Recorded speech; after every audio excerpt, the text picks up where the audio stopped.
Halo gengs, gimana kabarnya? Sehat-sehat terus ya? Kali ini kita mau bahas sejarah Kepulauan Seribu yang mungkin belum banyak kamu tahu.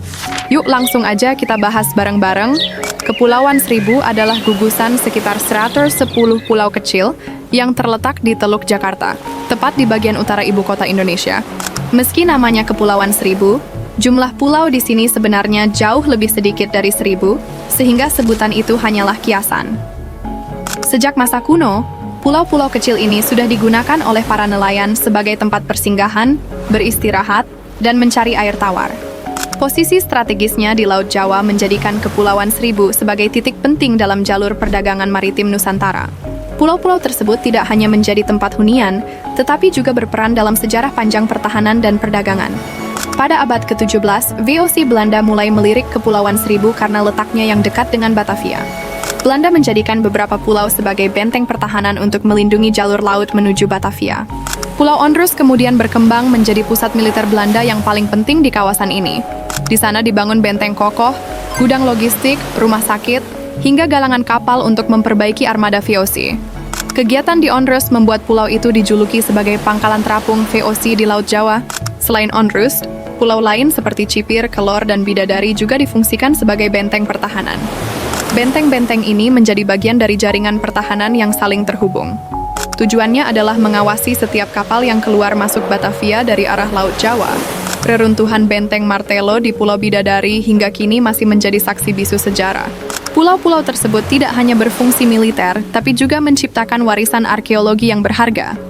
Pada masa kolonial Belanda, Kepulauan Seribu juga memiliki fungsi lain yang cukup unik. Beberapa pulau dijadikan lokasi karantina bagi penderita penyakit menular. Penyakit seperti pes dan kusta seringkali membuat orang yang terjangkit dipindahkan ke pulau-pulau tertentu. Pulau Cipir, misalnya, dikenal sebagai lokasi karantina khusus bagi jamaah haji. Para calon haji yang kembali dari Tanah Suci wajib menjalani pemeriksaan kesehatan sebelum boleh masuk Batavia. Di Pulau Onrus sendiri, peninggalan sejarah masih bisa dilihat hingga hari ini. Ada kompleks makam Belanda yang menyimpan banyak kisah tentang orang-orang Eropa masa kolonial. Reruntuhan benteng VOC di sana menjadi objek wisata sejarah yang banyak dikunjungi. Pulau Bidadari pun menyimpan cerita legenda rakyat selain peninggalan kolonialnya. Sejarah panjang ini membuat Kepulauan Seribu tidak hanya kaya alam, tapi juga kaya kisah. Ketika Jepang menduduki Indonesia pada 1927-1945, Kepulauan Seribu kembali digunakan sebagai basis militer. Beberapa pulau dijadikan tempat penahanan bagi tawanan perang. Posisi strategis di Laut Jawa menjadikan pulau-pulau kecil ini tetap penting di mata militer Jepang. Setelah kemerdekaan, fungsi pertahanan perlahan berkurang, dan Kepulauan Seribu berubah peran. Pulau-pulau yang tadinya berfungsi militer mulai kembali digunakan untuk permukiman nelayan. Mulai tahun 1970-an, pemerintah Indonesia mengembangkan Kepulauan Seribu sebagai kawasan wisata bahari. Pulau-pulau dengan pantai indah dan terumbu karang mulai dikenal publik. Pulau Tidung, Pramuka, Pari, dan Harapan menjadi destinasi favorit wisatawan. Banyak orang datang untuk snorkeling, diving, hingga sekadar menikmati suasana pulau tropis. Industri wisata ini mengubah wajah Kepulauan Seribu menjadi lebih ramai dan modern. Selain wisata, beberapa pulau dijadikan kawasan konservasi alam.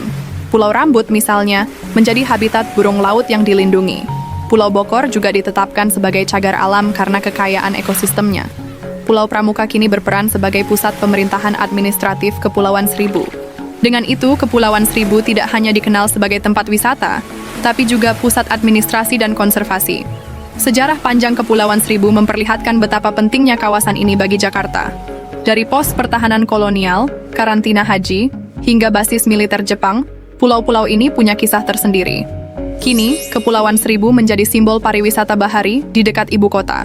Kombinasi antara sejarah, budaya, dan alam membuat kawasan ini begitu istimewa. Tidak heran, Kepulauan Seribu selalu jadi pilihan wisata sejarah sekaligus liburan tropis. Gimana? Kamu jadi tahu atau makin tahu? Tulis komentar kamu di bawah ya. Sampai ketemu di video selanjutnya.